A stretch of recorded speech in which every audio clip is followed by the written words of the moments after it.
Gracias por permanecer con nosotros. Estamos en Universidad Somos Todos, el programa institucional de la Secretaría, hoy con dos profesores de nuestra universidad, expertos en el área económica, el profesor Henry Vargas Contreras y el profesor John William Páez. Estamos discutiendo un poco sobre la situación nacional y dejamos en el aire un poquito una pregunta. El señor Maduro dijo que confiáramos en Dios porque Dios es el que nos va a salvar de donde estamos, ¿no? Pareciera que el diablo fue quien nos metió acá. En los tiempos de Juan Pablo Pérez Alfonso, le hablaba del petróleo como el excremento del diablo.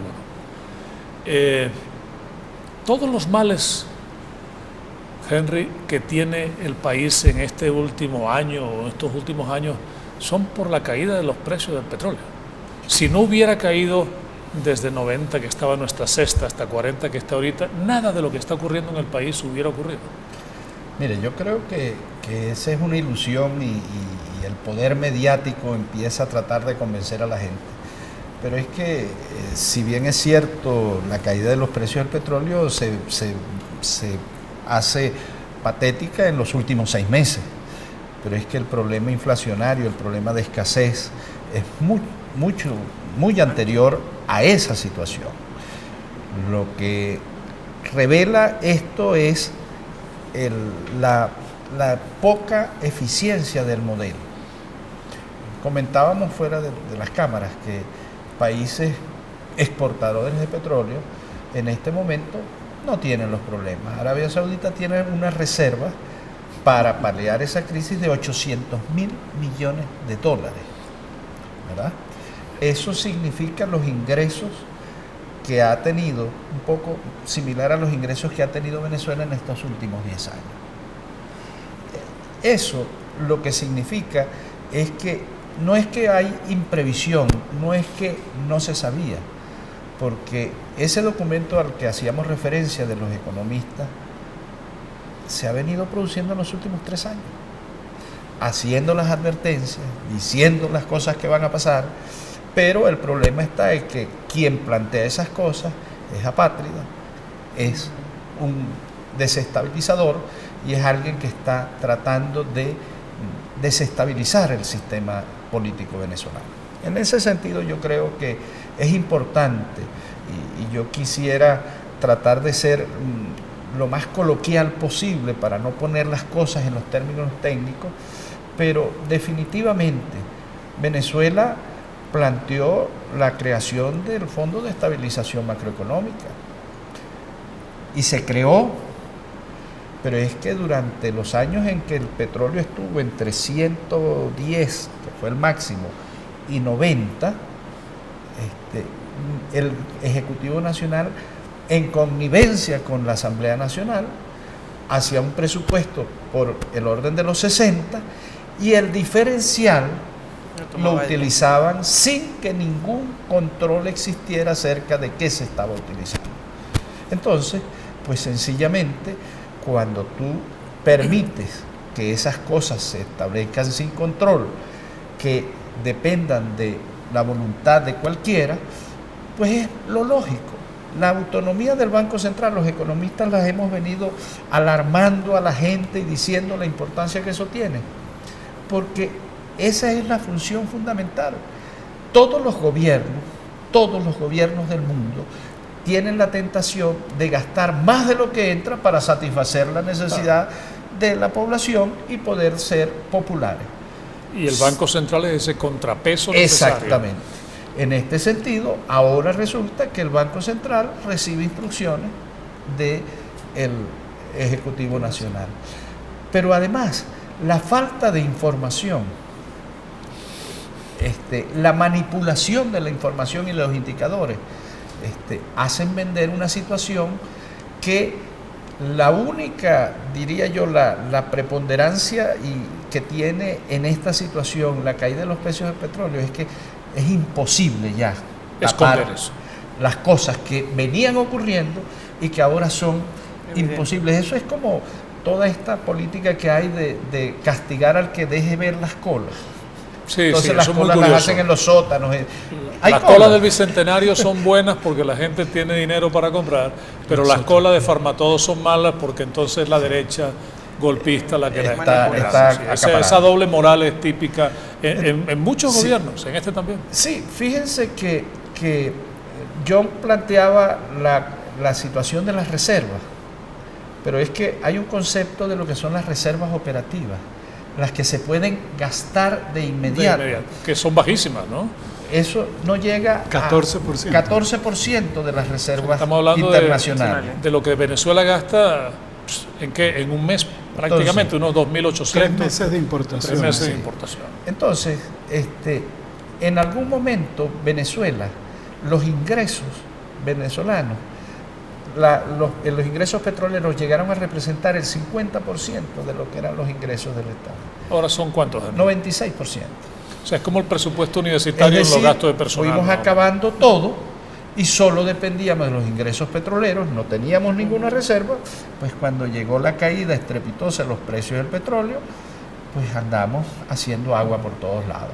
Entonces, lo grave, porque, yo creo que en Venezuela necesitamos la suficiente cordura, paciencia e inteligencia para entender que tenemos que remar todos en el mismo sentido a ver cómo salimos de este atolladero. La justicia se encargará de ver quiénes fueron los culpables de juzgarlo en su quienes momento. hicieron eso. Pero es que, mire, no hay manera de eliminar la corrupción. Y se habla dentro de las reservas internacionales. Por ahí alguien dijo que teníamos activos, ¿verdad? Entonces eso es como que tú tengas un negocio, tienes un mal momento, vendes el negocio para comer. Y después... Luego, ¿cómo lo reponen otra vez? Imposible. Profesor Páez, ¿qué no hicieron los economistas del gobierno venezolano para prevenir esta grave crisis que sobre todo en el último año o los 2 años ha venido ocurriendo? ¿Por qué en otros países sí se pudieron, digamos, proteger un poco más y tienen una situación más holgada que nosotros? Fíjense lo siguiente, el problema, pienso yo, es la intencionalidad del aparato de Estado. Yo creo que el aparato de Estado ha demostrado en estos 15 últimos años que su intención no es generar de alguna manera beneficios sociales, sino que el aparato de Estado se ha destinado políticamente a construir otro Estado cuya preocupación no es sino el control de todo el funcionamiento de la vida nacional. Porque en la medida que usted controle, usted permanece en el gobierno. Y esto lo conocemos nosotros incluso del lado capitalista. Hay teoremas donde dice que los partidos escriben programas electorales para ganar elecciones, pero no ganan elecciones para implementar los programas propuestos. Y entonces allí tenemos nosotros el inicio de la distorsión. Fíjese usted este problema actual, ¿desde cuándo se genera?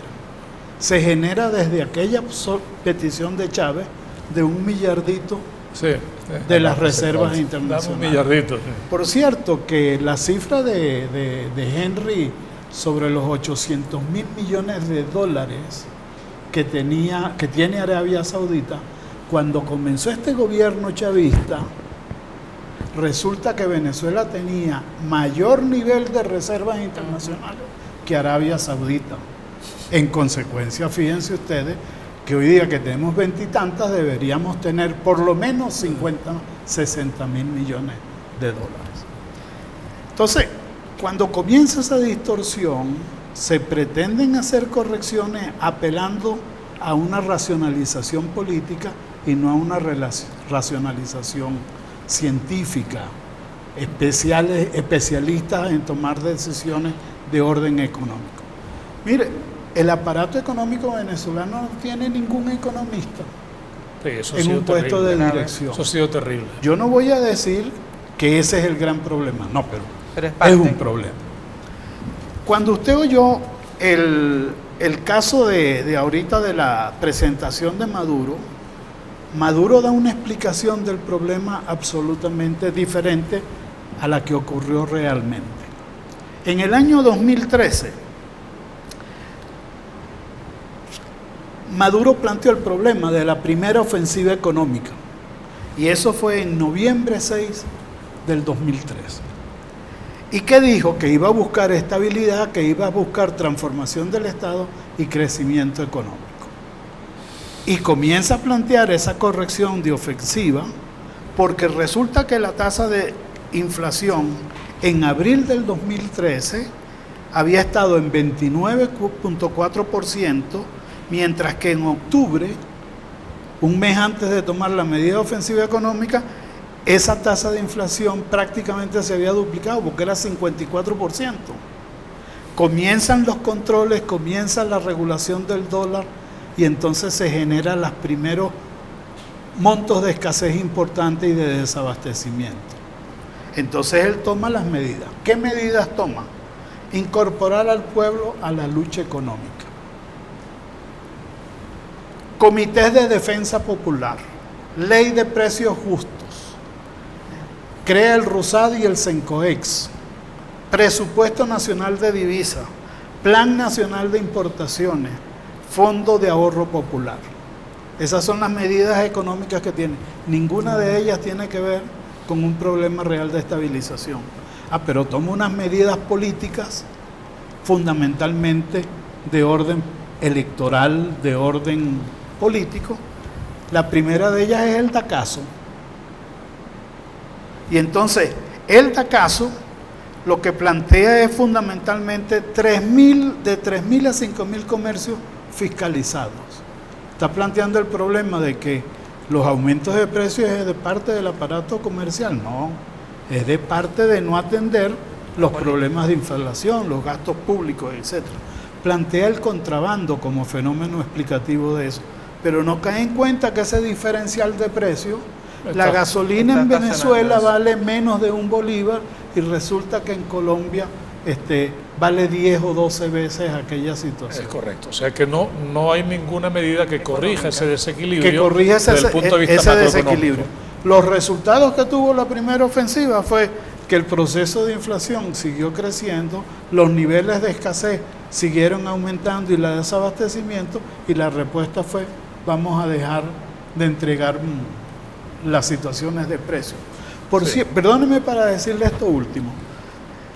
Resulta que Piketty, en el libro sobre las desigualdades y el capital hoy día, una de las cosas que plantea Piketty es que la desinformación económica genera más desigualdad que cualquier otra cosa. Y aquí estamos viendo. Y aquí estamos viviendo en eso. ¿Por qué? Porque no podemos hacer los cálculos de costo-beneficio como los debemos hacer de una manera real. Eso es correcto. Nos están pidiendo que identifiquemos la estación. En resumen, no solamente no fuimos previsivos frente a la situación que nos venía, sino huimos hacia adelante con una serie de medidas que, lejos de generar una estabilidad desde el punto de vista macroeconómico, generaron unas distorsiones adicionales que la estamos sufriendo en estos momentos. Carmen, vamos a identificar hacemos la pausa, amigos, y ya la estación, hacemos la pausa. Más de Universidad Somos Todos.